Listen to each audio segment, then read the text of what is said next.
بسم الله الرحمن الرحيم السلام عليكم ورحمة الله وبركاته كل ونكسن داوديال كسر دوادا برنامج كيني دبك هذا برنامج كدبك هذا وحن قيبتن كجاه لدونا ما كنت نستاجي دونا دوان أي أهيد مركي دولة ديجان كصومالي دا جارهان مجال دا تشجيع عاصمة دا دولة ديجان كصومالي دا حرمت اللغة تلية مدحتوية دا يكوت الله مجال دا تشجيع وكدعي كلن ay lahaayeen golaha baarlamaanka ee dawlad deegaanka Soomaalida kaasi oo la rabay in ajendayaal ay xukuumaddu soo diyaarisay iyo waliba ma aan idhaahdo afayeenkii hore baarlamaanka oo la rabay isagana in maaragtay xilka uu ka tago xilka hore isaga casilay oo wasiir loo magacaabay la rabay in la ansixiyo iyo ajendayaal badan oo kale oo la ansixiyay in halkaasi baarlamaanka la horgeeyo ay ka doodaan kadibna ay ansixiyaan wixii diidina ay diidaan baarlamaanku ajendayaal kale ayay wateen sida la sheegay qaarkood oo ka duwan ajendayaashan ay xukuumaddu soo diyaarisay kadib markii shirkii la furay ee la isugu yimid waxa ay xildhibaanada qaarkood ku doodeen in codkii laga qaban waayay isla markaasina ay ka biyo diideen habkii ay xukuumadda dawlad deegaanka Soomaalida uu hogaaminayo madaxweyne Mustafa Maxamed Cumar ay ka biyo diideen ama ay saluugeen iyadoo ay sheegeen in guud ahaanba la diiday wixii iyagu ay damacsanaayeen oo ay ugu weyneed in ay xukuumadda la xisaabtamaan isla markaasina si dhaba ay ula maadaama ay yihiin hay'adii sharci dejinta ee ugu sareysay awoodda kilalka ama awoodda dawlad deegaanka Soomaalida inay si dhaba ula xisaabtamaan xukuumadda madaxweyne Mustafa Maxamed Cumar hayeeshee meeshaasi buuq ayaa ka dhacay kadibna xildhibaano ayaa ka soo baxay fadhigii baarlamaanka oo banaanka u soo baxay kuwaasi oo qaarkood la sheegay in ciidamada ilaalada madaxtooyada ee liyu boolisku ay halkaasi qaar ka mid ah ugu gacan qaadeen ama ay jirdil ugu geysteen sida ay sheegeen xildhibaanadii banaanka u soo baxay muuqaallo kooban oo la soo duubay baraha bulshadana ku jiray ayaa muujinayay xildhibaan dhulka ku dhacay oo ay ciidamo liyu booliska kuwa madaxtooyadii ay ku urursan yihiin iyada oo waliba xildhibaanadii soo baxay qaar ka midana ay ku qaylinayeen war hadilina xildhibaanka iyo erayo la mid ah si walba haataba xildhibaanada markii fadhigii dib la isugu soo noqday waxa la sheegay in guud ahaanba intii dibadda u soo baxday intoodii badnayd dhowr iyo 10 xildhibaan in laga qaaday xasaanadii xildhibaannimo ee ay ka hayeen golaha baarlamaanka ee dawlad deegaanka Soomaalida xildhibaanadii qaar ka mid ah waxa la sheegay in lagu qabtay jigjiga qaar ay u baxsadeen magaalada Addis Ababa ee xarunta dalka Ethiopia halkaasi oo dabcan aad ay caan u ah in mucaaradka dawlad deegaanku marba isku urursadaan waxaan marka eegi doonaa xildhibaanadaasi la xidhay ee haatan la sheegayo inay ku xidhan yihiin magaalada jigjiga iyo bal wixii xogaan ka hayno iyo kuwan kale ee u baxsaday dhanka iyo xarunta dawladda Ethiopia Addis Ababa oo iyaga laftooda qaar la sheegay in dawlad deegaanku ay isku dayeen in halkaasi ay ka soo afduubtaan sida ay wararku sheegayaan toddobaadkan dhexdiisa wariye jaamac gallad oo arrimaha dawlad deegaanka iyo guud ahaanba Ethiopia aad ugu dhoon daloola ayaa maaragtay ila jooga soo dhaw way bal maxaan kala soconaa xildhibaanada waxay ugu dambeeyeen qaar waa kii xasaanada laga qaaday markuu buuqu kacay la yiri waa la idin kala noqday xasaanadii qaar kale waa kuwa cararay Addis Ababa aaday qaar uu xamarra kamid yahay waxa la sheegay in lagu qabtay jigjiga dhexdeeda soo daa xagee wax maraya niyo horta xildhibaanadaasi qaarkood way xidhan yihiin ama intoodii badneed way xidhan yihiin 3 iyo 4 xildhibaanna way ka baxsadeen oo waxay galeen dhinacan iyo Addis Ababa xildhibaanada xidhan waxaa la soo darsay hadda intooda badan dhibaatooyin dhinaca caafimaadka iyo nolol xumo ayaa qaarkood la soo daristay oo qaarkood xaaladooda caafimaad ba hadda laga dayrinayaa oo wararkii ugu dambeeyeen helina waxay sheegayaan in yacni halis caafimaad ay ku sugan yihiin qaar badan oo ka mid ah xildhibaanada ku xidhan magaalada jigjiga xildhibaanadaasi wax daryeel caafimaad tan iyo intii la xidhay ma aynay helin teeda kale eheladooda iyo qaraabadooda iyo dadkii soo booqan lahaa oo dhan waa loo diiday nooc yar maaragtay ciqaaba oo sida ay haatan xaaladoodu ay tahay aan la garan karin yaa xildhibaanadaasi ay haatan ku sugan yihiin waa kuwa xidhan ehelada qaar ka mid ah xildhibaanada oon la xidhiidhnay waxay noo sheegeen in ay jiraan xaalad adag oo la soo daristay oo xitaa maaragtay ay qaarkood cuntadii ay qaadan waayeen oo ay qabeen xanuuno maaragtay macaan qaar ay qabeen xanuuno kale oo maaragtay cholesterolka bahalkan la yiraahdo dadka maaragtay xoogaa yar maaragtay cayilan ku dhaca oo aanay suuragal ahayn inuu cunto walba qaato aanay suuragal ahayn sidoo kale inuu ku noolaado meel ama cidhiidhiya ama maxaan ku idhaahdaa tahaa kulayla taasina ay horseeday in ay xaalad caafimaad ay la soo daristo oo xitaa cuntada ay qaadan waayaan waxaa kale oo jirta in loo diiday in la geeyo dhakhtar oo xildhibaanadaasi dhakhtar la geeyo lasoo daaweeyo haa la soo daaweeyo oo xaaladooda caafimaad la socda waa dhibaatadaasi marka laga yimaado xildhibaanadani sifaha ay ku xidhan yihiin waa sifa noocee ah waay noo sheeg waa sharci darro waay xasaanadda sharci darraa lagaga qaaday waxaa jira dariiq loo xildhibaanka maro ayaa xasaanada ka qaadi kara baarlamaanka ka qaadi kara soo baarlamaanka ma qaadi baarlamaanka marka uu ka qaadayo iskagama qaadayo guddi anshax baa loo saaraa guddi anshax baa loo saaraa guddigaa soo baadha guddigaa dabagal ku sameeya kiisaskii uu sameeyey oo dhan marka la fiiriyo heerarka ay kala joogaan wuxuu leeyahay marka anshax marin wax la yidhahdo xildhibaanku leeyahay xildhibaankan waa lasoo doortay bulshuu matalaa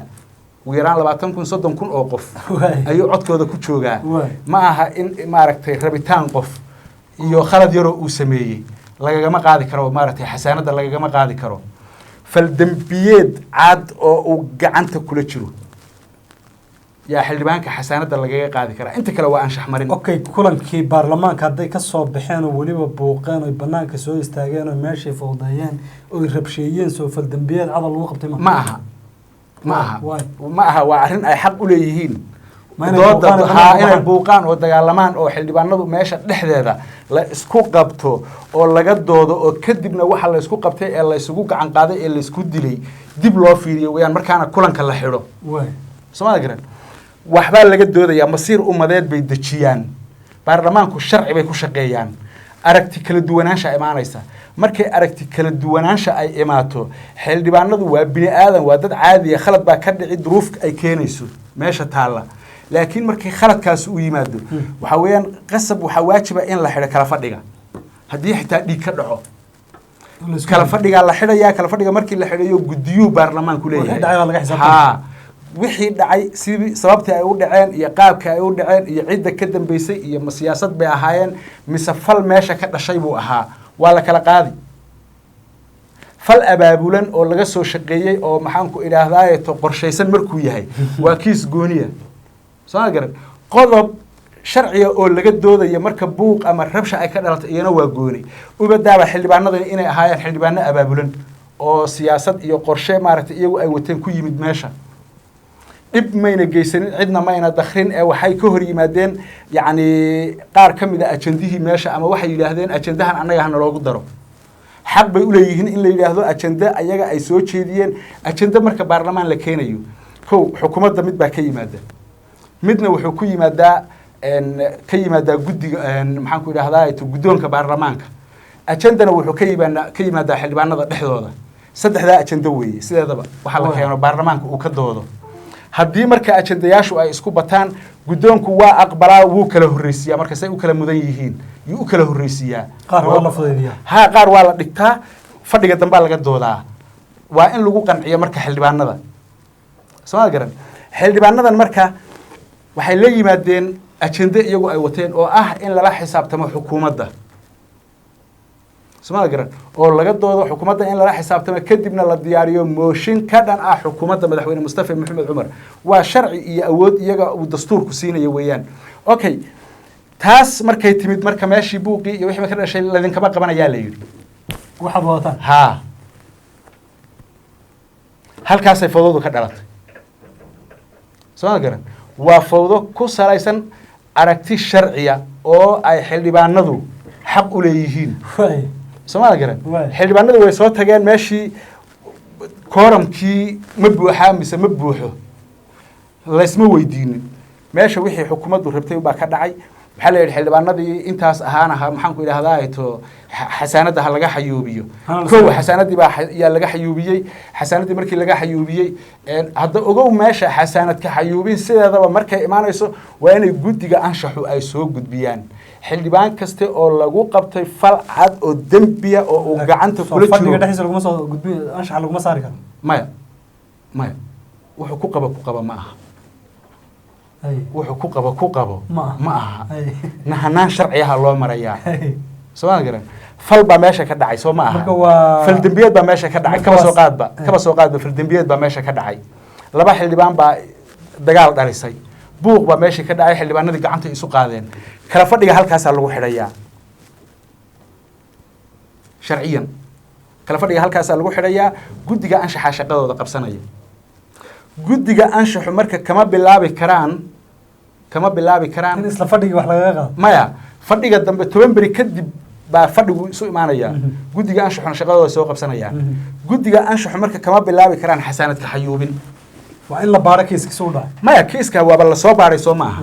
haddiiba faldambiyeed qaranka lid ku ah ama dowlad deegaaneedka lid ku ah oo khayaano qaran ama faldambiyeed cad oo kaba soo qaad inuu wax dilay oo kale ah marka uu galo waxa weeyaan markaas xasaanadda waa laga xayuubinaya waa faldambiyeed cad weeyaan haddii wixii ka sokeeya marka faldambiyeedkaas khayaano qaran oo kale inuu dowladda cadab u shaqaynayey ama u jaajuusayey oo sir uu bixinayay deegaanku leeyahay in uu maxaanku idhahdaa ayto dil geystay sooma gara noocu dooniba ha noqdo dilkaasi fal khayaano qaran keeni kara iyo fal dil keenaya ama dil ah ama dad uu isagu soo diray oo ay ku caddahay ama hub sharci darro ah oo la aaminsan yahay markaa inuu ku geysan lahaa faldambiyeed uu ku geysan lahaa haa arrimahaasaa waxay keeni karaan xasaanadka xayuubin arrintaasina waa arrin waqti dheer qaadanaysa ee ma aha arrin maxaan ku idhahdaa ayto يعني 5 minutes gudaheed lagaga go'aan gaari kara ma aha okay xasaanadka xayuubinta intaan la gaarin xildhibaanka digniin baa la siinayaa anshax marinta digniin af buu yeelanayaa digniin qoraaluhu yeelanayaa mushaarkaa laga joojinayaa oo shaqada maxaan ku idhahdaa ayto hakin baa lagu samaynayaa waa anshax marinta wey kolka hore digniin af ah la siinaya xildhibaan buu la dagaalamay wuu dagaalamay dakhar buu madaxa ku qaaday waa la isdagaalay meeshii soo maha xildhibaankaasi digniin afeed buu yeelanayaa iyo in xildhibaankan maxaan ku idhahdaa ayto xuquuqdii wixii uu ku yeesho uu bixiyo marka arrinta oo dhan baa waxay ahayd xildhibaanada lagu xidhxidhay arrin aan sharciga deegaanka iyo ka dalka Ethiopia midna aan waafaqsanayn ee rabitaanka madaxweynaha dowladda deegaanka Soomaalida waxaa marka loo xisaabiyay xildhibaanadii ama wax kasta oo meesha ka dhaca amaba dusha loo saaray inay yihiin heego iyo hadhaagi kooxda TPLF heego iyo hadhaagi kooxda TPLF marka la yiraahdana waan kala qaadaynaa heego shacabka deegaanka Soomaalida oo dhan baa ahaa afayeenka xilka laga qaaday baa ahaa gudoomiyaha xisbiga ah maxaan ku dhamaan dadka joogo dhan baa heega ahaa hadhaagi TPLF markii la yiraahdana waxa weeye madaxweyne Mustafa Maxamed Cumar baa number 1 ka noqonaya isaga naftirkiisu xilal kala duwan buu ka soo qabtay meesha isaga oo maxaan ku idhahdaa ayto la dhacsan hanaanka TPLF dana maslaxadeed oo siyaasi ah baa la isku gafay markii dambe wuuna ka shaqo tagay TPLF buu soo shaqeeyay ha xilal kala duwan oo wasiir ku xigeen buu ka soo noqday wuxuu soo noqday maareeyaha maxadka TTI wax noocaas soo noqday xilal kala duwan buu ka soo qabtay Soomaaliya garan markuu joogay maxaan ku idhahdaa Muqdisho ama Nairobi meelaha markuu joogay TPLF iyo nidaamka Ethiopia ee meesha ka dhisan col Muuse ahayna Cabdi Ilaybi col ahaa iyo maamulka deegaanka soo garan laakiin waxaa fursad noqotay TPLF tiba hadda fursad u noqotay oo shaqada la shaqeynayay ee nidaamkeeda uu ku faraxsanaa waliba uu ku qanacsanaa ee uu shaqada ka bilaabay tiiba hadda waxay u noqotay fursad waa hadhaagi TPLF dal isaga isku dhacdaan sababta dawladda dhaxal la dirirsan Soomaaliya iyo nidaamka halka Addis Ababa ka jira yaa la dirirsan ha qof kaste oo marka yaani qof TPLF aan la soo shaqeynin maba jiraba de oo Ethiopia maanta jooga oo xilka haya ama maxaan ku ka shaqeeyaba hor yadi hadii ha TPLF baa la soo shaqeeyay oo hebel waa hadhaagi TPLF haddii dembi ay noqonayso Abiy Ahmed iyo Mustafa Maxamed Cumar iyo madaxweynaha Axmaarada iyo dhammaan maamulada kala duwan ee Ethiopia noqonaya wada hadhaagi TPLF soo garan xildhibaanadan marka lama keenin sharci maxkamad inta la hor keenay lama dhihin waxay jabiyeen qodobada noocaas oo faldambiyeedka noocaas lagu hayaa lama dhihin meeshaasi ku xidhay ومن قحل لو واحد يجي وحده والله 12 xildhibaan ogaalkay intay ahaayeen laakiin sida la ii sheegay saddex xildhibaan baa xaaladoodu ay liidataa caafimaad ahaan saddex xildhibaan iyo xaaladooda caafimaad ay liidataa oo maxaan ku dhahay xanuuno kala duwan qaba ka soo gudub marka Addis Ababa yaa qaar u baxsadeen waa tii looga daba tagay yaa uga daba tagay waxaa uga daba tegey xukuumadda uu galwadeenka yahay madaxweyne mustafa maxamed cumar ko waxaa la diray ciidan baa la diray ciidanka madaxtooyada oo diyaarad la saar haa hay xaggii bay tageen warqad baa loo dhiibay waaran booliskii Addis Ababa waxaa la yidhi raggaa soo qabta tida soo kusoo qabanaa dembigii ay galeen keena annagu waxaan u aqoonsanahay raggaas inay yihiin rag xildhibaano waa kanaa ee keena faldambiyeedka lagu haya soo caddeeya may baa la yidhi warqadan soo warqad shaabadaysan ma aha haa soo qabta ragga may annagaa soo qabsanayna naga caawiya waatana warqadan waa warqad booliis bay ka soo baxday way shaabadaysan tahay waatana okay xildhibaanadaas looga daba tegay Addis Ababa ma jirto iyagana wax dembiya oo ay galeen oo loo daba socdo laakiin waa kuwii xasaanada laga qaaday waa kuwii xasaanada laga qaaday qayb ka mid ah jamaa xasaanadka qaadadooda sharci ma ahaba adul waa laakiin waa teamkii waa qayb waa hawa teamkii bay ka mid yihiin haye teamkii bay ka mid yihiin waa xasaanada maxaa dhacay marka kolkay sidaa yidhaheen Addis Ababa dee xildhibaanadii waa la qaaday qaar baa la qabtay suuqa Addis Ababa dhexdiisa la isku eriyaday haa oo maxaan ku idhahdaa ay to ikaaru ka dhacday oo fadeexadu ka dhacday oo markii dambe suuqa lagaga soo dhigay iyo sii wada haa waxaas laakiin soo qorshii cabdi ilay waag ma uu ka xun yahayba qorshaha cabdi ilay qorshada maafiya oo la garanayo ahaa moogta oo lagu xisaabtamayo oo qofku uu lafihiisa ilaashanayo haa soo garan taa kale cabdi ilay inta badan 90% dadkii isaga ka soo cararay kama una daba tagi jirin ee markii Addis Ababa ay noqotay halaqya galeen ay noqotay ee jaaliyaadkii qurba joogta ahaa iyo activistayaashii iyo meesha inta la isugu tagay ay xaaladii noqotay maxaan ku idhahdaa ay to dhowraari ay noqotay iyo markii dambe is intaan lagu soo gaarin ma meesha ku gashid hay soo garan laakiin kan ama maamulkan hadda jira waxa weeye waa nooc isku dayo maaragtay aanay ka suuroobi jirin xitaa kooxdii TPLF yu isku dayaya oo ah in qofka si maaragtay nooc bakhtiisad ah oo aan la ogeyn loo xidho loo soo qabto guryaha loogu dhaco qofka intii uu maxaan ku idhahdaa to banaanka joogo lama raadinayo qofka hadduu dembi galo waxaa la sameeyaa sharciga loo maraa warqad baa maxkamadda laga soo qaataa waa loo geeyaa imo baa la yidhahdaa hadduu imaan waayo markaasaa boolisku ay tallaabo ka qaadayaan oo la siinayaa warqaddii ogolaanshaha qofkaas meeshii lagu arkay in lasoo qabto nimankan marka Addis Ababa laga daba tegay iyo nimankan xidhan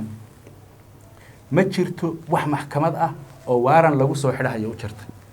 ma jirto hay-ada sharci oo loo maray sargaalka booliska ah ee dadkan daba socda ee warqadda qoraya qor baa lagu yiri haddaad dhahdo warqadan maxaad ku qortay ama qofkan dembiga aad ku haystaan muxuu yahay wuxuu ku leeyahay adeer aniga shaqadeeda ha ii qoonsanin shaqadeeda ha ii qoonsanin haa aniga waa la amray soo garan dhibka marka jiraa wuxuu yahay nidaamkii dawliga ahaa iyo sharcigii iyo wixii dadku ay ku kala soconayeen oo dhan baa meesha ka baxay kaliya rabitaanka madaxweyne mustafa maxamed cumar yaa shaqeynaya rabitaanka madaxweyne mustafa maxamed cumar haddana looma marayo xataa hay-adihii ammaanka looma marayo saraakiishii ama taliyayaashii ciidanka qaybahoodii kala duwan ee ammaanka qaabilsanaa waajibaadkaas haa sharci darrada ah ee madaxweynaha xafiiskiisa ka soo baxaya iyagii ma fulinayaan wiil yaroo shaati cad qaba oo weligiiba arag meel dawladu joogto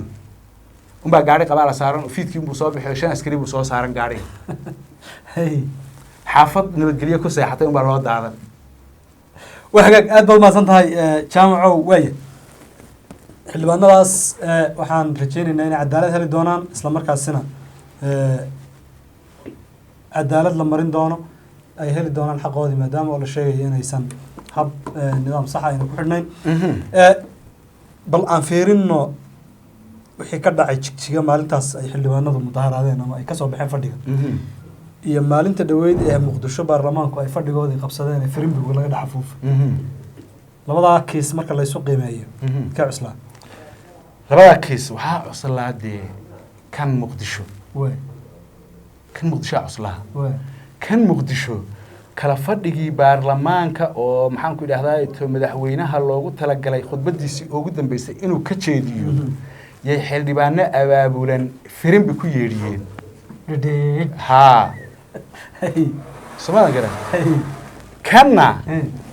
Banaanka uga soo baxay. ma agenda la isku qabtay kadibna xildhibaanada banaanka soo baxay. haa kadibna xildhibaanadu banaanka u soo baxeen Iyo Firimbi waxba eegay. farin meeliyeen meena buuqin waxay yidhahdeen hana loogu daro qodobkaas qodobka la xisaabtanka xukuumadda keliya hana loogu daraa layidhi laakiin tan labadaba waa la dhihi karaa way abaabulaayeen laakiin markii la fiiriyo labada kiis markii la isgarab dhigo ee mid walba la fiiriyo qaabka uu u dhacay iyo sida uu ahaa xildhibaan ku doodaya war xaq baan u leeyahay ee ajendaha ha la igu daro weliba 100 xildhibaan baan nahay ajendaha loogu daro waad fashilantay Firimbi afuuf. iyo xildhibaan intuu meesha istaagay miiskii garaacahaya iyo seedi afuufaya shuqul iyo shaqo toona iskuma laha Way. midkoodna laakiin dembi ma gelin midkoodna dembi ma gelino goobtan waa goobtii lagu saxayay xilka waa laga min xasanad waa laga qaatay midna. waa ma waxa weeyaan meeshan sharci kama shaqeynayo jigjiga meesha la yiraahdo rabitaan baa ka shaqeeya sharci kama shaqeeyo madaxweyne Mustafa Maxamed Cumar shalayto wuxuu isagu ka cabanayay shalayto dulmigii iyo dhibaatadii uu lahaa ummadda lagu hayaa shalayto wixii uu ku eedeynayay Cabdi Ilay wixii uu ku eedeynayay maamulkii uu maaragtay ka biyo diidsanaa wax ka xun oo ka liita oo dhan walba uga xun yuu samaynayaa wax ka xun oo dhan walba uga liita dhinaca sharciga yuu samaynayaa kooxda Cabdi Ilay qofka ay rabaan in ay xidhaan amaba ay dilaan amaba ay rabaan inay dembi u sameeyaan si cad oo aan leexleex lahayn oo la wada arko yay hadh cad talaabo uga qaadayeen iyadoo dembi ay tahay soo garan sababtoo ah wuxuu ahaa nidaam ku dhisan caburin iyo cabsi gelin iyo maxaan ku idhahdaa cadaadis nidaam ku dhisan oo cadow uu ahaa oo la wada og yahay kan laakiin waxaasuu ka soo dagaalamay waxaasuu ka soo qeyliyey waxaasuu in badan maaragtay ka hadlay markuu yimidna halkii unbuu ka sii miisay cabdi unbaa yuu cagjar bedelay mooyaane maxaa talada u jeedinaysaa talada loo jeedinayo hadduu qaadanayo sharciga ku dhaqan waa muhiimadda waa intaa dadkan dhib bay ka soo daaleen dhibaato dhan baa ku soo habsatay waa dadkii aad adigu ka dhalatay ee aad ka soo dhex baxday waa run iyagu kumayna dooranin waxba kumayna dhiibanin maanta fursad baad haysataa xumaan wixii aad samayn kartay waa samaysay wax kaloo kuu harsan oo xumaana oo bulshadan aad ku samayni anuu ma garanayo inkastoo aan aaminsanahay inuu aaminsan yahay in uusan wanaag mooyaane xumaanba samaynin laakiin dhib ka badan ma jirto bahdilka iyo xaqiraadda ummadda laakiin waxaa muna diray Soomaa waxaa muna diray Soomaa xaqiraadda waxaa dhaama dilka